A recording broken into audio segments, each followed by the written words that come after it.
topics and opinions expressed in the following show are solely those of the hosts and their guests and not those of W4CY Radio, its employees, or affiliates. We make no recommendations or endorsements for radio show programs, services, or products mentioned on air or on our web. No liability, explicit or implied, shall be extended to W4CY Radio or its employees or affiliates. Any questions or comments should be directed to those show hosts. Thank you for choosing W4CY Radio.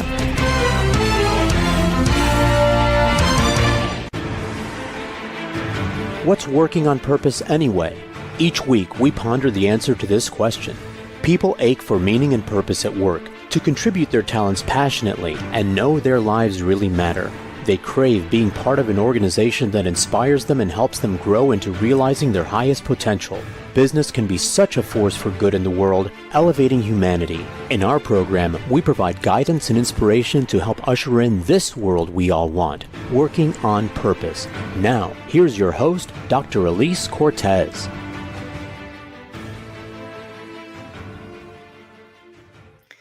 Welcome back to the Working on Purpose program, which has been brought to you with passion and pride since February of 2015. Thanks for tuning in this week. Great to have you. I'm your host, Dr. Alise Cortez. If we've not met before and you don't know me, I'm a workforce advisor, organizational psychologist, management consultant, logotherapist, speaker, and author. My team and I at Gusto now help companies to enliven and fortify their operations by building a dynamic, high-performance culture, inspirational leadership, and nurturing managers activated by meaning and purpose. Many organizations are not aware of how critical it is to invest in developing their leaders and managers, not just for their own effectiveness, but also to avoid burnout and keep them fulfilled. And did you know that inspired employees outperform their satisfied peers by a factor of 2.25 to 1? In other words, inspiration is good for the bottom line. You can learn more about us and how we can work together at gusto-now.com or my personal site, alisecortez.com. If you're just getting into the program, today my guest is Dr. Lamell McMorris, a nationally recognized entrepreneur, activist, and changemaker dedicated to advancing equity and revitalizing underserved communities. He's also the founder of Phase 2 Consulting. Growing up on the south side of Chicago, he went on to find phenomenal success as a DC policymaker, a consultant in the financial and professional sports arenas, and a civil and human rights advocate. He is the author of The Power to Persist, 8 Simple Habits to Build Lifelong Resilience, which we'll be talking about today. We'll be going into what is resilience and why is it important to cultivate habits to support it. He joined us today from Chicago, though his home base is Washington, D.C. Dr. Lamell, welcome to Working on Purpose. Thank you for having me. How are you doing? Well, I'm better. I'm hanging out with you. Sounds like a plan. And let's celebrate this beautiful thing you brought into the world. I can appreciate how you birthed this. It was a beautiful read, Dr. McMorris. I really learned a lot, and I learned a lot about you as well, which was incredibly inspiring, speaking of inspiration. Thank you. Let's start with that. I might call you maybe a walking billboard for a person who has lived and illustrated resilience in life. And I got that both by reading your book, but also by the foreword that you have from Reverend Al Sharpton, who also writes about some of your life instances. So let's just start with a couple dustings of why I think you're uniquely qualified to write a book like this. I've had seasons of life, and by the way, thank you very much again for having me this evening. I've had seasons of life that tested me probably more than I expected. Losing a business and a business partner very suddenly. Overnight. Yeah. Right. Overnight. Navigating the uncertainty of what it means to be an entrepreneur, confronting personal loss, right? Just in life, like all of us do, and learning to start again at various stages of my life. In the foreword, Reverend Sharpton, you mentioned him. He talks about, some of those moments because he's known me for quite some time. He's seen the highs and the lows, career pivots. He's seen my failed partnerships. He's seen me rebuild, and yet, continue to still show up. So those experiences didn't just teach me Alise resilience, they required me to actually practice it, right? Long before I ever actually wrote about it. And so, if you say I am a walking billboard, it's not because I did it perfectly. It's perhaps because I just kept going. I also have to tell you how much I was endeared by your story of getting through college, and when the tuition came around, you were in the office, dialing for dollars, asking for people to help you. And I just really, I thought, how many people do that? How many people persist? How many people would just said, "Okay, I call uncle, I'll go." It was tempting. I mean, let me not. I don't want to, over romanticize it. There were times where it was exhausting to run around every semester and try to add classes and beg professors to let you in, and to sit in the vice president of financial affairs office every semester, and doing that process over and over. But it was also the people. There were people actually who were close to me who said, "Hey, why don't you just go home for a semester and then come back?" I did not want to do that because my fear was not finishing, and my biggest fear was disappointing my mother and my family. Strong motivations. Well, let's get into now from your vantage point, Lamell. What is resilience? How would you define it? Mm. Resilience is the ability to adapt, recover, and move forward when life, or if you're a leader, when leadership becomes unpredictable. It's not just bouncing back. It's actually bouncing forward and using adversity as this fuel to continue to grow. It is the closing of one chapter, if you will, I found, opens up and leads to another door, another chapter being open. And you have to have that mindset, right? That the door isn't just closed, but there's going to be an opportunity for a new door to open. And it's a skill that can be learned through intentional habits, not necessarily only a personality trait. I'm going to quote that: "Use adversity as a fuel to grow." That's one for the books, Lamell. Thank you. No worries. So this show has, as I said, been on air for a good more than 10 years, and it really is a place for people to come and individually grow and cultivate themselves, but also a place where leaders are coming to cultivate themselves and their organization. So I like how in your book you take on both individual resilience as well as organizational. You also talk about community as in other places, but let's just distinguish or situate individual resilience, how that's come to be and why that's important. Yeah, so life will always serve us, uncertainty. Life has a way of distributing, loss and transition and pressure, but also opportunity. Resilience helps us individually stay steady, think clearly, manage stress, and keep going when things get hard, but also keeps us moving in the good times. And it's easy to, coast when things are going good. It's emotional and mental strength and that well-being that allows us to lead through both struggle and through success. So, in business today, you know business runs on change. You have economic shifts, you have technological shifts, we have AI, we have uncertainty and a global crisis and workforce burnout. Resilient leaders and teams adapt faster, they innovate more, and they recover more quickly from disruption. So you can be bent without breaking, if you will. And a resilient workforce actually and culture, fosters engagement, it fosters retention, and it fosters performance. But you have to have resilient individuals and leaders to help manage that change and foster that level of and that culture of performance. So something I read in your book that I just has really been sticking with me, Lamell, that I really like, and I just think it says so much, and it says a lot about you too. And you say in your book that if you started life on third base, it can be hard sometimes to tap into your resilience. Obviously, I've read your story, I read your book. I know that you didn't start on third base. Mm. And so your book is all the more important for anybody that who has started on second or third base or whatever it is, to be able to develop these things that life has maybe more naturally taught and given you lessons for. So I wanted to celebrate that idea of this, where people are starting from and working from in life that you so beautifully situate in your book.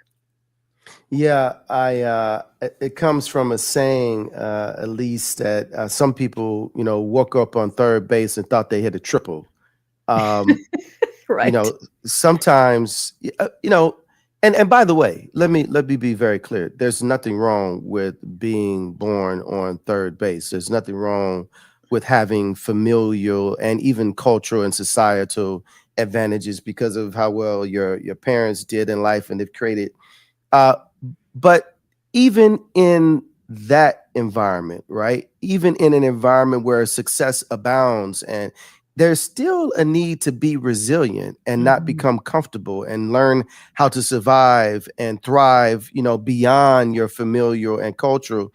But if you're me, and you're born on the south side of Chicago in an underserved area, without the family, wealth and generational wealth, then I am made and molded out of adversity.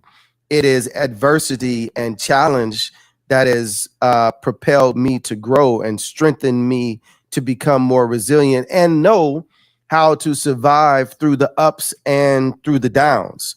And so neither resilience is built in either circumstance. It just so happens that mine and many people like me, I'm now talking to you literally in my childhood home. My mom's upstairs. I'm in the basement of my childhood home. This Oh, is I actually love it. this is actually where we film our podcast by the same name of the book, The Power to Persist. Because my feeling is, if I'm going to ask Alise to come on and talk, or frankly to come here and talk about her resilient journey, I want to be able to do it in a place where mine authentically started. And so this place, of once perceived as challenge, once perceived as a place that it was underserved. It actually, now this is a full circle moment because I get to bring leaders and influencers and folks who've been successful and who've had to make it through resilience to a place where mine actually started. And so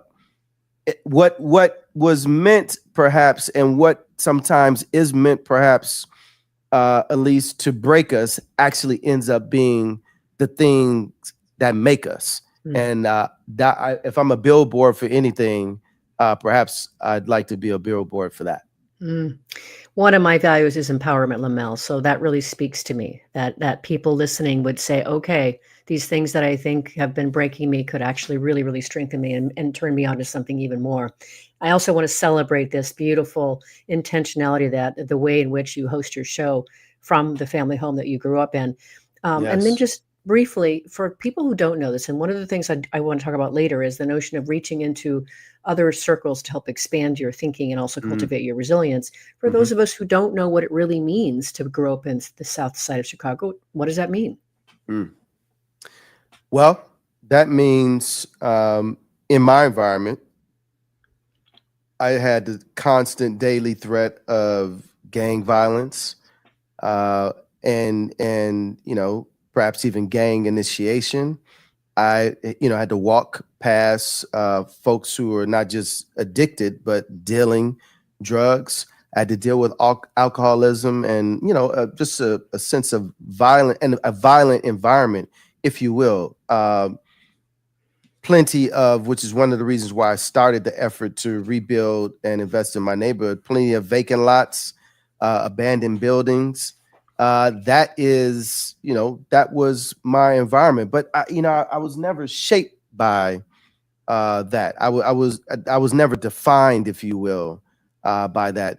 At least when I was a kid, upstairs we had books like this, and I had these army men and cowboy men. I'm probably aging myself. They weren't like the cool GI Joe type men. They were the plastic men that had guns, and they were kind of stiff, and they were just there. You could stand them up, but I never pretended like they were fighting, and they were Native Americans, and they were cowboys, and they were army. I always chose one to be the president of the United States, and I would put them, the men, on the books in my house, and I would roll the books around like a motorcade. And I pretended like the furniture were the buildings in Washington, D.C., and one was the president and the rest were Secret Service men. And I was pretending like I was protecting, and I was going around Washington, D.C.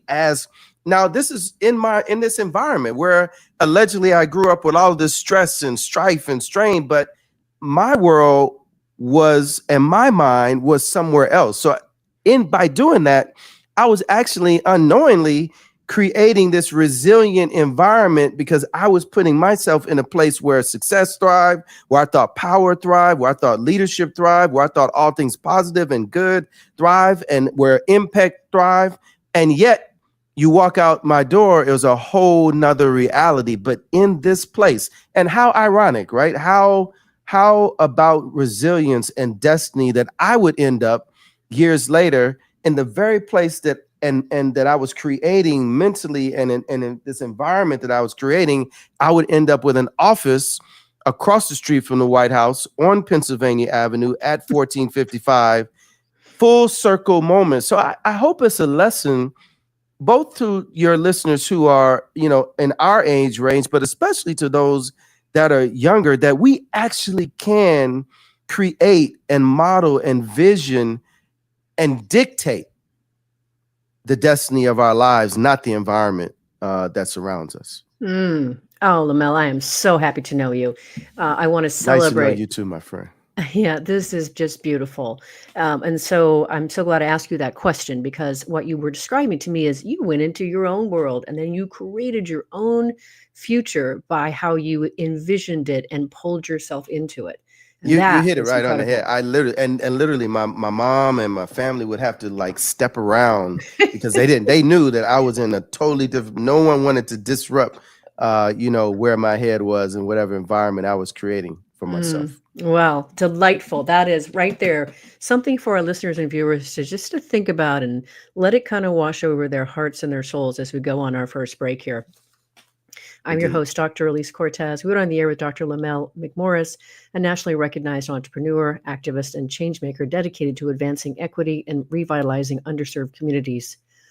He is a policymaker and a consultant in the financial and professional sports arenas, and a civil human rights advocate. We've been talking about what is resilience, why is it important, and how does it serve us. After the break, we're going to take a tour of at least some of his 8 habits that he's offering us to help us build that resilience. We'll be right back.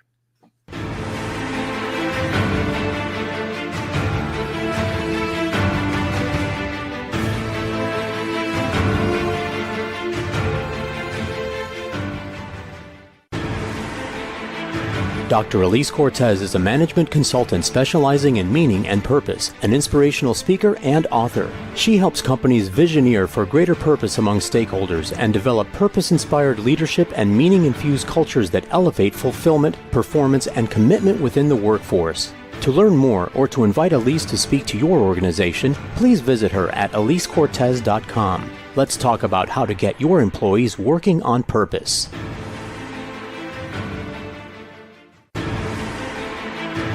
This is Working on Purpose with Dr. Alise Cortez. To reach our program today or to open a conversation with Alise, send an email to Alise, A-L-I-S-E, at alisecortez.com. Now, back to Working on Purpose.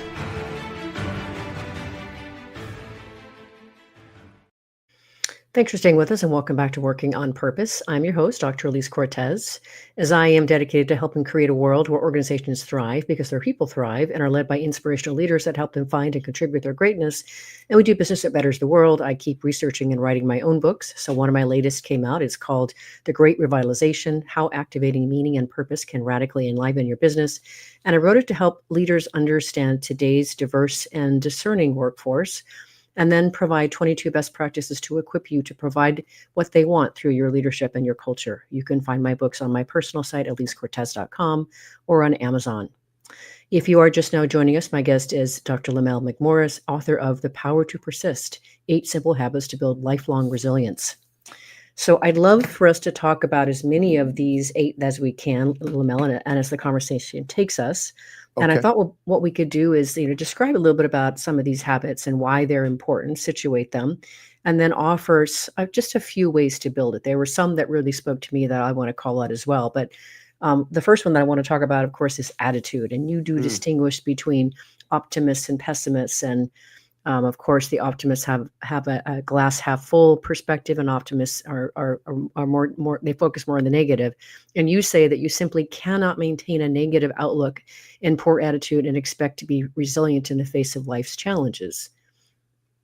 Yeah, I think it's interesting, right? And even probably in the process, Alise, of writing the book and putting the 8 habits together, if I'm honest, I don't even know that I necessarily initially knew the importance of the order but I think it's so important that I start out with the first habit of our attitude, because our attitude and our mindset really does dictate the other 7 that I talk about. I mean, you really can't, it's hard to be determined, and it's hard to focus, and it's hard to embrace vulnerability. And it's even harder for the last habit of faith to embrace that if you have a negative attitude. So, starting out each day, especially with the ability and the opportunity to foster a positive attitude, is starting out with this notion of gratitude. There's something about, especially at least when you're facing headwinds, there's something about kicking off your day with being grateful for the good things that are going on, for giving gratitude for the positive, and let everything, move forward from that. Right. So when headwinds come, you can still go back to how you started out that day with this attitude of gratitude. And so very practically, I suggest in the book, as you may note, that people start their day out with a gratitude journal. Yep. Just jot down just a few of the things at the start of your day of about what you are grateful. So I had, a dinner with a friend of mine, and he is Alise, a global business leader. And this is early on. I was talking to him about the book, and he acknowledged to me that even as this global business leader, thriving international business, he kicks off his day with a gratitude walk. Love it. And I said to myself, well, listen, if this guy can kick off his day, with all of this, largesse around him that he controls and has to and lives through and in, then certainly all of us should take this opportunity, because there's something powerful, right? If global business leaders can kick off their day with this attitude of gratitude and actually being grateful for the things, then there must be something to it for us as leaders of people, as leaders of our families, trying to live in community. There has to be something powerful, right? With kicking off your day, being grateful with an attitude of gratitude that sparks this remarkable positive mindset that allows you to carry on through your day and face the ups and the downs, to look at them just the same, but to deal with all the headwinds that come away. And I found, watch this, I found that if you start your day off with this attitude of gratitude and you go into your day with this positive attitude, it's actually contagious. It's like a domino effect. It's like a fire, if you will, that has the opportunity to move on to others. And you have the opportunity to then dictate your surroundings and the individuals, and have impact and influence over all the circumstances around you as well. Well, I can't let this go with that kind of a cue, Lamell. Your 22 days of gratitude. You met some pretty fantastic people in those 22 days. Can you just maybe say a bit about where that idea, that practice came from, and maybe just share one or two of the people that you got to help along the way? Yeah, so it's important, you're right, to set context so folks understand, how in the world I came up with this, why 22 days. So my birthday is June 22nd. And a couple of years, I always try to do something meaningful. I believe that at least we should party with a purpose. So I always try to do something, I'm in. right? Right. I think we should do something meaningful. So at least I try to do something meaningful around my birthday. So you know, this time I decided, you know what? I wanted to do for the 22nd to 22, I wanted to do 22 days of gratitude. I literally just wanted to go around in the midst of my travel around the country, around my business travel, and just find ways to do small acts of gratitude for people that I did not know. And I don't care if I was in Phoenix or Atlanta. I just found, through my network, and I would just call and say, hey. And so I'll give a couple of examples. So I was able to meet in Atlanta a dad who had recently lost his wife to an illness. And now this gentleman who was just accustomed to, being the breadwinner and being dad, now he had to raise his young kids alone and also try to figure out how to maintain his work schedule. I was able to take some time out and meet him and just do a kind gesture for him. And I was very moved by one, his appreciation, and two, his determination to create this environment for his family and to propel and to move forward with a remarkable attitude. He looked tired. He looked worn out, but he was determined. There was another example of a young lady whose mom was tragically killed in a car accident. And she was the eldest of her siblings, and she had very young siblings. So now, not only is she the big sister, but now she is forced into this role of taking care of her younger siblings, being in school herself, ensuring that they go through school, and also that they're housed and fed. And it's the spirit of these individuals. No one I met was down. No one I met, gave a sob story. They were determined to go forward and to do what they needed to do. And I was deeply moved by that. And I was especially moved, when I make that point, there was an elderly woman who needed groceries. Yes. And so I call her and I say, ma'am, what do you need? And she started telling me, all the groceries that she needed. Then she said, well, wait a minute.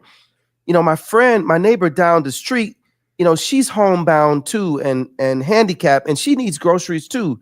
And, can I share some of my groceries? And so that's the contagious part. Yes. So by her telling me, Alise, about, being selfless and not just thinking about herself, but thinking about her friend, even in the midst of her burden situation, that made me double down more and want to do more. So I bought groceries for her and for her friend down the street. And so, this notion of gratitude and our attitudes, that's the contagious part, because not only did she think about someone else, but it made me want to do more. And that's the opportunity we have when we embrace this habit. You're stepping into my jam, Lamell. So my whole world is I traffic in energy, really, because by activating meaning and purpose, that is what we're doing, is we're activating energy. And so now what we're doing is we're elevating the capacity for people to be able to give from this higher space, to persist, to go longer, to do more. And so this is how it all starts to overlap, and why I wanted to have you on the show. No, thank you. Yeah, and this is just gorgeous. And yeah, we want to positively infect people with this stuff, don't we? Absolutely. Absolutely. All right, well, let's do it. Okay, so that was just the first habit, was attitude. Now, another Yes. one is work ethic, and boy, do you have that in spades. I loved hearing about how you built your practice, your consulting practice, and Yeah. dragging yourself home at 10, 11 o'clock at night and getting up at 6 or whatever earlier out the Yeah. door, do it all over again. So Yeah. let's talk about work ethic. So, Alise, I operate from the standpoint that there are people that are, better looking than me. There are probably people that are smarter than me and taller than me. But I submit that very few people are going to outwork me, and that work ethic doesn't necessarily make me better or them less, but it does have the opportunity and the ability to separate us from others in a way that allows us to achieve our goals, to achieve our dreams, and yes, to even supersede through the highs and the lows. When headwinds come our way, it's that work ethic, that being up when other people are asleep, that thing that makes you get up, early and stay later. That there's no substitute, for it. I've had some phenomenal models and examples of, what it means to work hard, which actually, is important, right? Show me your friends and I'll show you your future. Show me the people that you spend time around, and it tells me a lot about you. And I've had a wonderful opportunity to know and see that hard work literally does pay off, and there is no substitute for hard work in a world and a time when so many things are accessible to us via our phones and by the push of a button, talking into devices, if you will, to turn on a radio or turn the television or even turn the lights on. There is a temptation, right? There is a temptation to not work as hard, to not push as hard. But I submit, and I try to share this with as many young people, especially as possible, that the work ethic coupled with innovation and being smart, but sometimes your work ethic can supplement for the other things that you may not have the highest IQ, you may not be the smartest in your class, but you darn sure have the ability to outwork everyone and to push and to work harder. And that I believe is a fundamental habit to building resilience and being persistent in life. 100%. And so listeners and viewers, since I've read the book and you haven't yet, probably, what Lamell has done is he's given us these 8 habits, and then for each habit, he offers us 7 ways to build that habit. So for the work ethic habit, I want to talk about 2 of them just really quickly. Sure. One of the ways that you offer for us to build our work ethic is to put ourselves in situations where we have to adapt. And one of my coaches is Sean Anderson, who I met on the air several years ago and then coerced him into being my coach. Persistence pays off. But he does this thing, Lamell, where he literally goes and he's a vegan. Let me situate this. He will go into, he travels to different countries and he walks from one end of the country to the other. Mm-hmm. But here's what happens. So when he gets there, he doesn't plan for where he's going to stay or where he's going to get food. Now, if you're a vegan, that's hard to do. And I am a vegan. It is very hard to do. Yes. Okay. So I can relate. Okay. So I have so much respect for that. And boy, if that doesn't build a work ethic, that's one of the things. The other thing that you talk about, which I think is also really interesting, is to use our non-dominant hand to build our work ethic, because we have to work harder. It doesn't come as easy. So just a couple of the things that you offer to us to build our work ethic. Anything else you want to add? No. And the fundamental message in everything you just stated and what I'm trying to put forward, from the example of your friend, your coach who's a vegan, to, using your hand that's not as dominant, is the blessing is in the stretch. Yes. When we stretch ourselves outside of our comfort zone. I'll give a real-time example. Today, I received a text message from a young man who was in the audience at a college, Miles College in Birmingham, that I spoke at about the book a couple of weeks ago. and I remembered him because he actually raised his hand and he got up, Alise, and he asked, but what if I'm a little timid? What if I'm, I don't make friends. It's easy. And I was pressing him to step outside of his comfort zone. And so this young man did what I know was very difficult for him to do. He sent me a text message today. And he said, I'm doing what you said. I'm reaching out and I'm asking for assistance and I'm asking for your advice on something. And you know what? My promise to him and any young person is, and what happens is when you step out and you reach out, people will reach back. And that's what I did. And I gave him the assistance he needed. And I was so proud of him.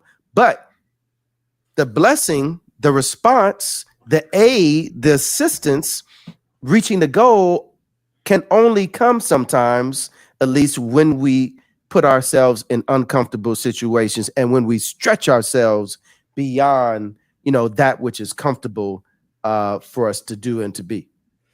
Amen. And on that, let's take our next break here. I'm your host, Dr. Alise Cortez. We're on the air with Dr. Lamell McMorris. He's a nationally recognized entrepreneur, activist, and changemaker dedicated to advancing equity and revitalizing underserved communities. We've been diving into some of the habits that are in his book. After the break, we're going to keep going, and we're going to pick up on vulnerability, which is a perfect takeoff from the story you just now shared. We'll be right back. Absolutely.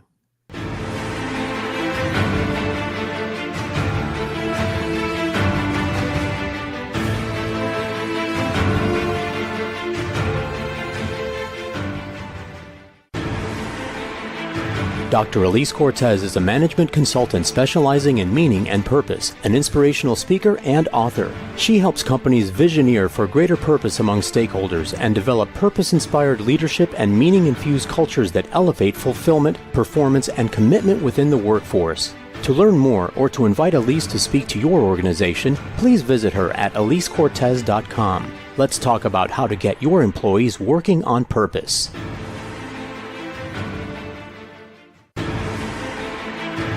This is Working on Purpose with Dr. Alise Cortez. To reach our program today or to open a conversation with Alise, send an email to Alise, A-L-I-S-E, at alisecortez.com. Now, back to Working on Purpose.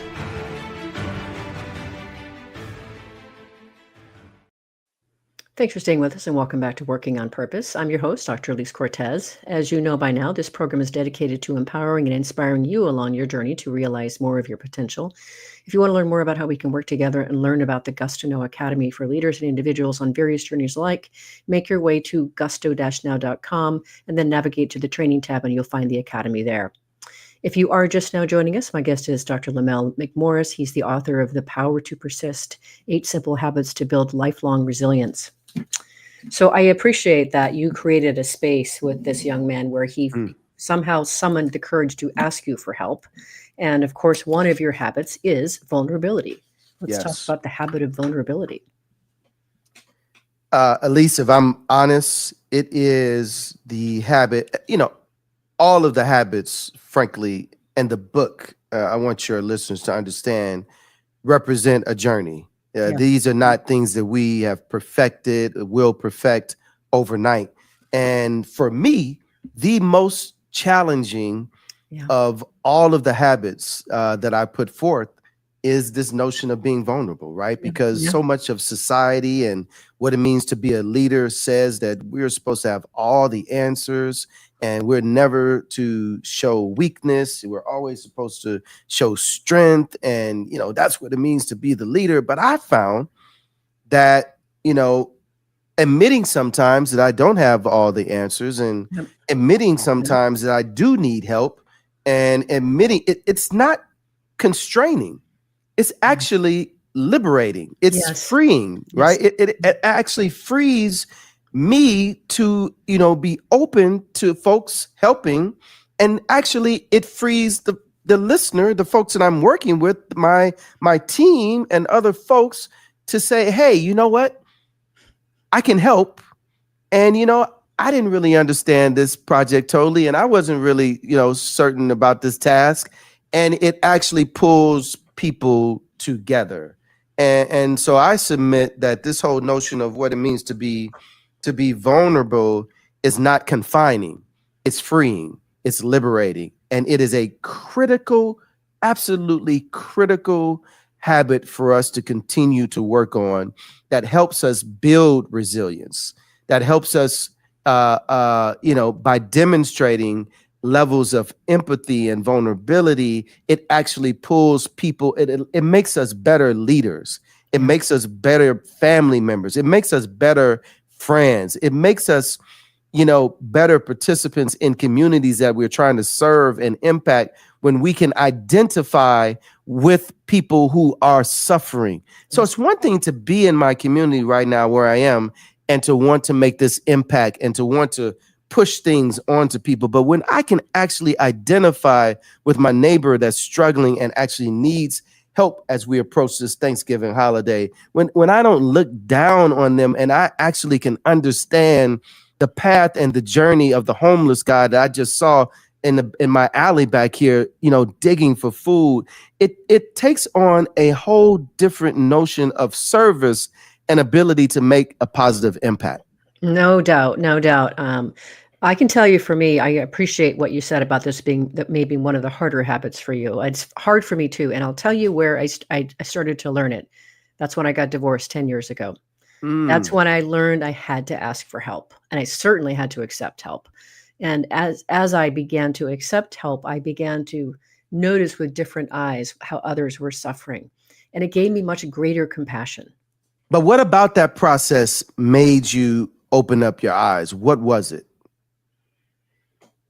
It was that sense of exposing myself, opening myself up, In fact, I mean, I'll just share a funny story with you, really, literally exposing myself. Living alone, I'm getting dressed, and if there's a zipper that can't be zipped by a single person, one needs help. Well, if you live by yourself, you got to find some way to get some help. So my method, right. My strategy, Lamell, was I live in a nice neighborhood with nice big trees and 1950s houses and such. So I would just stand out the front door and I would wait for somebody to come by walking their dog. And as they came by, I'd say, "Hey, how you doing, neighbor? It's great to meet you. Hey, can you help a sister out?" And, Wow. I'm sure the neighbors are like, "Have you met the new neighbor?" Right. Right. But literally exposing myself. So I would say it's like that level, right? Yeah. Where you literally are showing a tender part of yourself. And in so doing, and to your earlier point, having people so beautifully respond to that. That's right. Right. Then it was that nice cycle that renewed it and encouraged it and strengthened it. Yeah, but I would imagine, right? Let's take your story as a perfect example. By going outside and making yourself quote unquote vulnerable and acknowledging that you needed help, I wonder how many new friendships you sparked. I wonder how many fascinating conversations you sparked. I wonder how many ladies walking their dog said, "You know what? The same thing happens to me. I'm just not bold enough to open up the door and yell out, 'Hey, help me zip,' right?" And so you ended up empowering people and giving people courage and strength by showing that level of vulnerability in yourself. Yeah, I believe that absolutely. And of course, with the work that I do with organizations, I know that to be true as well. And in fact, one of the other things that I wanted to celebrate with what you're offering for ways for us to build our vulnerability is to be willing to make unpopular decisions, right? And go against, hold to your values and make that decision, explain it, clarify why it's important to you and why you're doing it, but make the unpopular decision. Be vulnerable to care for others. Those are all ways to build this beautiful habit.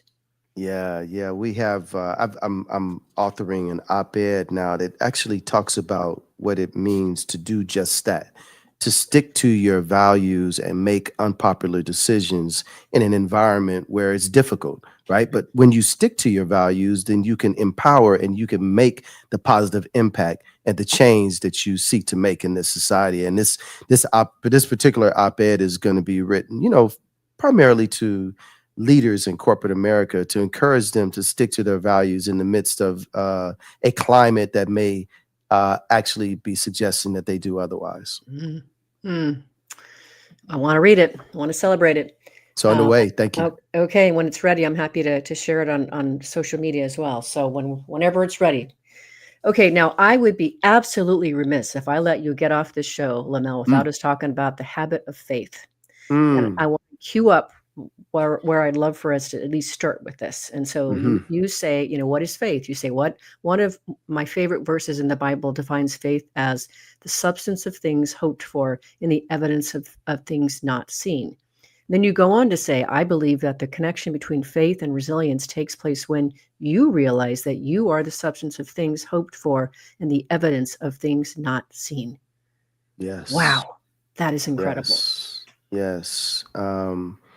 At first glance, that this notion of faith, to talk about it in this business leadership context, makes people perhaps nervous and overly concerned that, I'm getting ready to go down this religious path. But in fact, at least I define an entrepreneur as someone that goes on top of this building, jumps off, and figures out what's going to happen on the way down. That's exactly right. That's what we do. And that, my friends, is an example of faith, the ability to believe that you're going to make this business successful. You cannot see it, you cannot feel it, you cannot touch it, but you know that I'm working every day, I'm sacrificing for my family, and I know that this business, this project, this opportunity is going to work out, although I cannot fully see it. That is the faith that I'm talking about, the substance of things hoped for. I'm hoping that this is going to work out, and the evidence of things that I can't even see it, but I know it's going to happen.